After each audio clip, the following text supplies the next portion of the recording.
사무엘상 12장은 이 12장을 보시면 위에 나와 있는데요. 사무엘의 이제 고별 설교로 잘 알려져 있습니다. 저는 이 고별 설교의 내용을 보고 또 말씀을 묵상하고 말씀을 준비하면서 두 가지 문장이 떠올랐습니다. 첫째는 지금부터라도 잘하자이고, 둘째는 지금부터 끝까지 잘하자. 이 두 가지 문장이 생각이 났습니다. 우선 지금부터라도 잘하자라고 말씀을 드리는 이유는 이스라엘 백성들이 하나님 앞에서 지금까지 잘 못해왔기 때문입니다. 그래서 지금부터라도 잘하자라는 생각이 들었습니다. 이스라엘의 마지막 사사로 불리는 사무엘은 이제 사사 시대를 끝내고 왕을 세우는 일을 감당하게 되죠. 그런데 왕을 세우는 이 일이 하나님 앞에서 결코 명예스러운 일이 아니었습니다. 사무엘상 8장에서도 보셨듯이 이스라엘이 이제 왕을 세웠던 그 이유는 사실상 눈에 보이지 않는 하나님을 자신들의 진정한 왕으로 생각하지 않았기 때문입니다. 인정하지 않았기 때문이죠. 그래서 눈에 보이는 사람을 왕으로 세우게 됩니다. 왕을 세우는 일 자체가 이미 하나님 앞에서 너무나 큰 죄악이었다라는 것이죠. 이스라엘의 역사를 기억해 보시면 하나님께서 애굽 노예로 살던 이스라엘 백성들을 끄집어내셨습니다. 출애굽 시키시죠. 그들을 애굽에서 빼내시고 자유인이 되게 하십니다. 그리고 가나안이라는 새로운 땅을 또 정복하게 하시죠. 그렇게 하시면서 살아가게 하신 목적은 단순히 이 백성들의 삶의 질을 높이고 조금 더 풍요롭게 하고 조금 더 있어 보이게 하기 위함이 아니었습니다. 그것들은 하나님의 백성에게서 나타나는 사실은 참 부수적인 현상일 뿐입니다. 하나님께서 이스라엘 백성들을 출애굽 노예의 신분에서 가나안 자유인으로 살게 하신 목적은 하나님의 백성으로 살아가게 하기 위함이었습니다. 창조주이신 여호와 하나님의 백성으로 살아가면서 그분의 질서를 하나님의 말씀 가운데 배우고 그 질서 하에서 이 하나님의 형상대로 지음받은 영적인 존재인 사람이 누리고 또 전할 수 있는 가장 아름답고 고상한 일들을 하나님의 백성이라는 이름을 가지고 정체성을 가지고 해내며 영원한 구원의 백성으로 살아가게 하는 것이 출애굽을 시키신 하나님의 그 백성들을 향한 목적이었습니다. 그러나 이스라엘 백성들은 그 세 가지를 잊어버리게 됩니다. 구체적으로 말씀드리면 첫째로 이스라엘 백성들은 무엇을 잊어버렸을까요? 자꾸 자신이 누구인지 그 정체성을 잊어버립니다.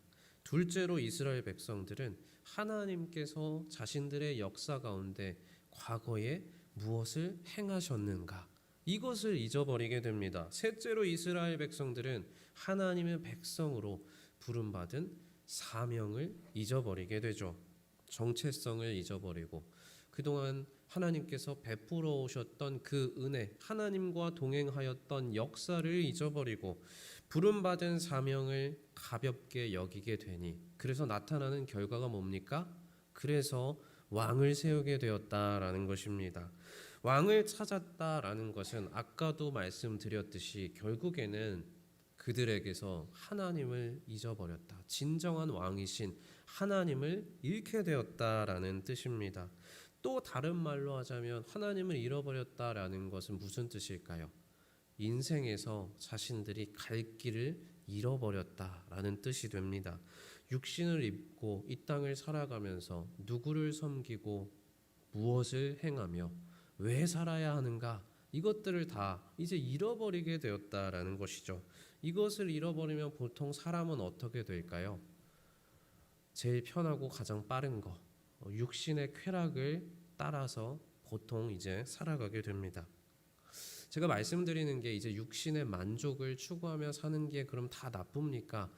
그런 걸 다 하지 말아야 됩니까? 그런 차원의 이야기가 지금 아닙니다.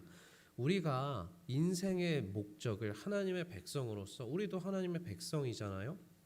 하나님의 백성으로서 인생의 목적을 바로 세우고 그 표대를 바라보며 살아가자는 것입니다. 쾌락만 추구하다가 인생을 끝마치지 말자는 것이죠. 하나님의 영광을 구하고 누리며 전하고 살아가자라는 것입니다. 정체성과 사명을 잊은 인생은 그 인생에 흔들리지 않는 분명한 기준이 없으니 그 시대에 유행하는 풍조를 따라 살아가게 됩니다. 흐름을 따라서 그냥 흘러가다가 인생이 끝나버리는 것이죠. 그래서 창조주가 만드시고 계획하신 진정한 나를 찾지도 못하고 영혼과 단절된 삶을 살아가게 되는 것입니다. 아무리 잘 먹고 잘 살고 명예롭고 떵떵거리며 산다 하더라도 길어봤자 한 100년 남짓 되는 인생을 살다가 영혼과 단절된 채로 무의미한 시간을 그렇게 마감해버린다라는 것이죠. 사무엘은 갈수록 멸망의 길로 추락하는 백성들의 모습을 보며 경고의 메시지를 보냅니다. 16절 말씀입니다.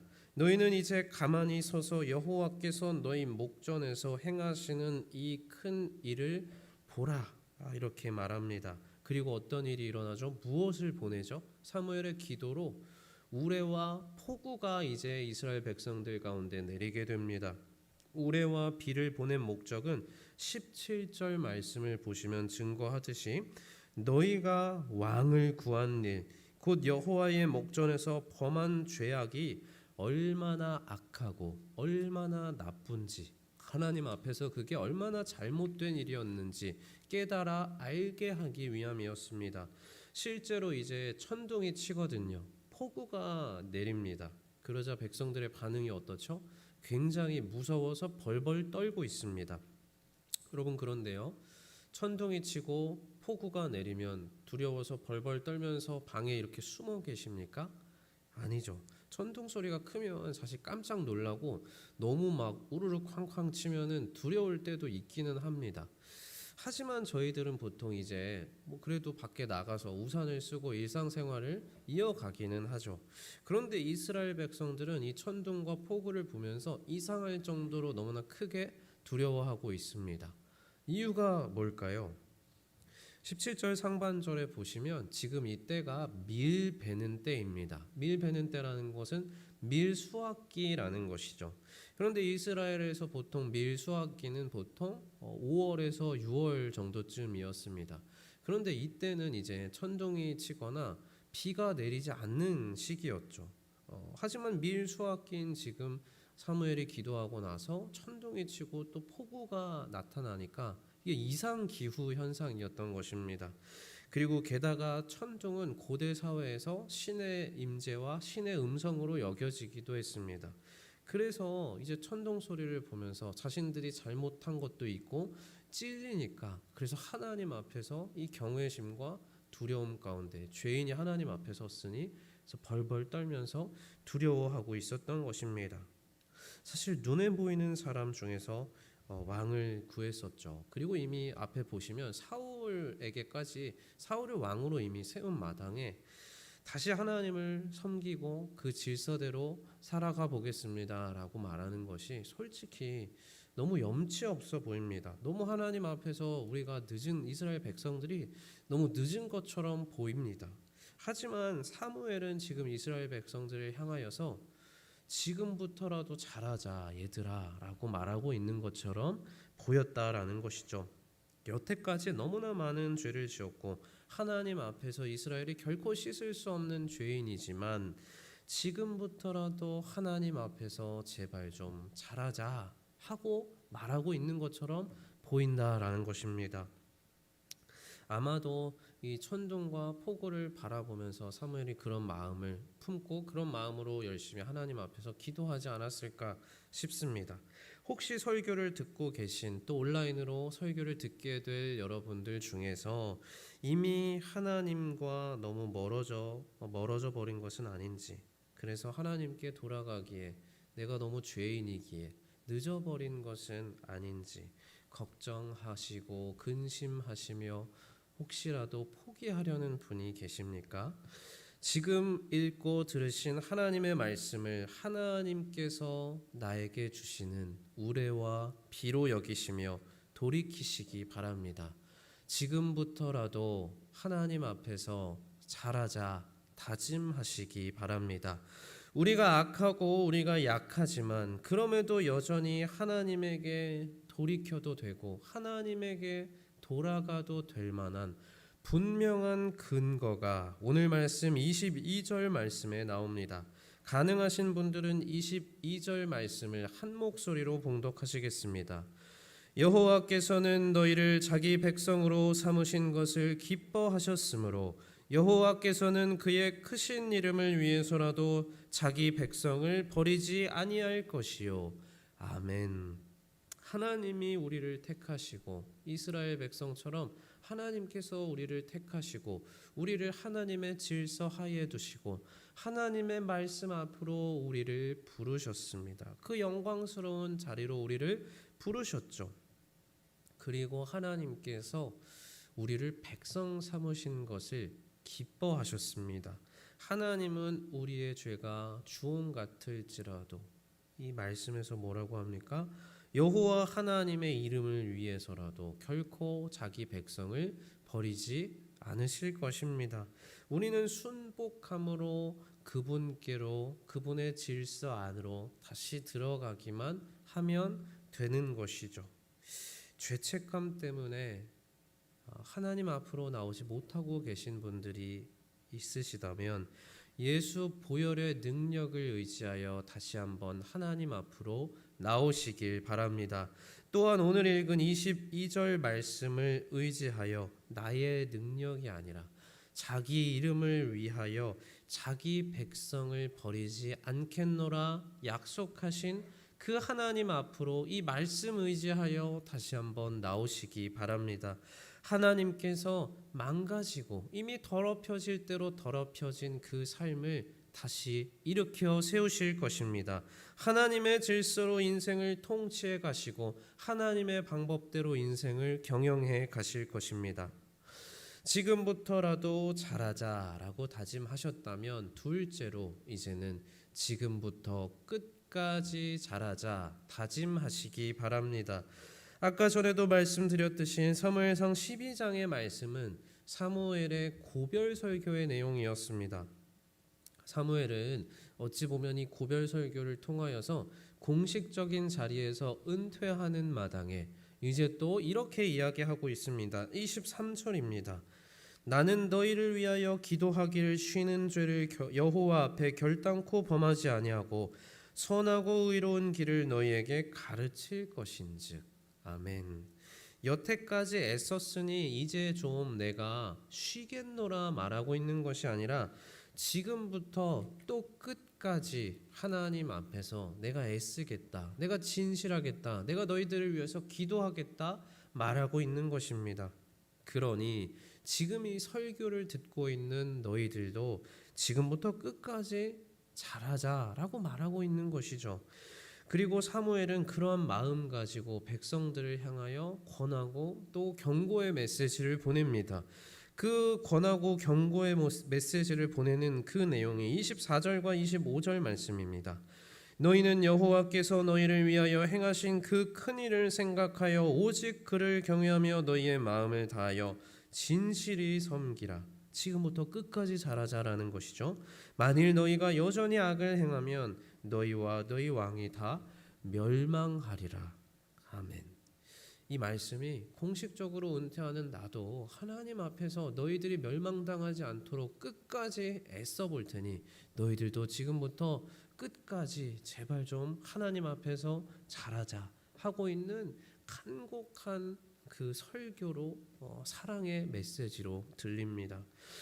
저는 아직 우리 원로 목사님처럼 은퇴하려면 멀었죠. 아직 멀었습니다. 그런데 은퇴 후에 삶을 가끔 생각해 봐요. 생각해 보면서 은퇴 후에 하나님 앞에 갈 날이 얼마 남지 않았을 때 그때도 정말로 잘 살고 싶다라는 생각을 해볼 때가 있습니다. 목회지에서 어차피 목사로 살아가려면 계속 지금처럼 이렇게 설교도 하고 일선에서 하나님의 일을 감당하게 될 때가 많이 있을 겁니다. 반강제적으로 그렇게 해야 하는 위치에 있습니다. 그런데 은퇴하고 나서 이제 시간이 생기고 공식적으로 이제 일선에서 물러나게 되면 그야말로 저에게도 자유 가운데 또 시간이 이렇게 주어질 수 있겠죠. 저는 그때에도 그때가 진짜가 아닐까라는 생각을 해봅니다. 그때도 여전히 하나님을 경외하고 하나님 앞에서 좀 진실하며 하나님 앞에서 또 제가 아는 분들을 위해서 또 이렇게 세상을 위해서 지역 사회를 위해서 기도하기를 이 사무엘이 고백한 것처럼 멈추지 않는 삶을 살다가 하나님 앞에 가고 싶다라는 생각을 종종 해보게 되고 또 이 말씀을 준비하면서도 다시 한번 해보게 되었습니다. 여러분들도 오늘 말씀을 함께 보셨으니 사무엘처럼 지금부터 끝까지 잘하자 하는 마음으로 하나님 앞에서 진실하게 살아가시기 바랍니다. 그보다 값진 인생은 없습니다. 왜냐하면 하나님의 말씀과 하나님의 말씀대로 행한 일만 영원토록 값지게 남아있을 것이기 때문입니다. 오늘 말씀을 기억하시며 지금부터라도 잘하시고 지금부터 끝까지 잘하시기 바랍니다. 오직 여호와 하나님을 경외하며 진실하게 살아가시고 악의 길에서 떠나시기 바랍니다. 하나님이 그렇게 살아가는 우리의 인생을 기쁘게 받으시고 가장 복된 인생을 살아가도록 앞길을 신실하게 인도해 가실 것입니다. 그러한 은혜가 우리 모두 가운데 우리 모두의 앞길 가운데 있기를 간절히 축복드립니다. 이 시간 함께 기도하시겠습니다. 하나님 아버지 감사합니다. 오늘도 간절히 하나님을 바라는 마음으로 저희들 이 자리로 나왔습니다.